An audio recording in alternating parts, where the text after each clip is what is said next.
Jason Phoebus is a regular here. He typically hits up the Jacksons on Southeast Grand Avenue around 3 a.m. before work. It was a couple months ago.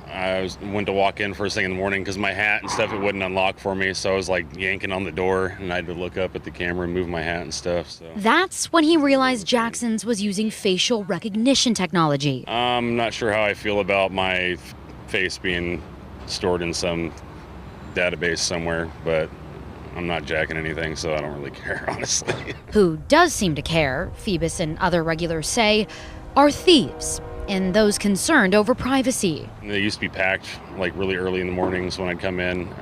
Now there's almost like nobody in there. A lot of people don't like the whole Big Brother's watching thing, I guess. I think it's a new way of the future. If you have nothing to hide, you have nothing to hide. This sign over the door shows Blue Line Technology designed it.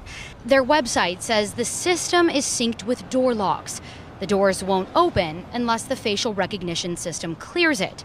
Also on their website, it says people don't need to pause or even look up for the camera to read their face. In a statement, Jackson said in part, quote, "This particular solution has shown to significantly reduce incidences of crime for other similar retailers."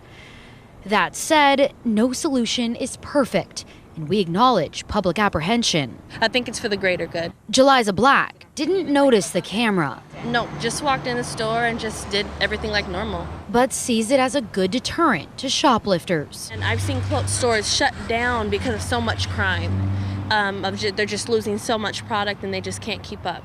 I know the clerks are scared, so I think this is going to help. Last year, the ACLU called out Amazon and the Washington County Sheriff's Office for using facial recognition technology, saying law enforcement could build a system to automate the identification and tracking of anyone. In a blog post, the ACLU said it poses problems of private companies compiling blacklists, misjudging people, and not providing due process. They say it threatens to bring sweeping changes to public life. In their statement, Jackson says it doesn't share or receive any information or photos from other databases.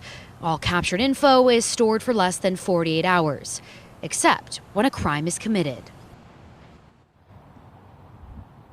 Jackson's tells us the software will not be installed at all their locations. I reached out to them multiple times today to ask them what hours the software is in use, what crimes you can be banned from the store for, and what exactly can happen if you want to appeal it if you've been misidentified, but they haven't returned any of my emails. Back to you.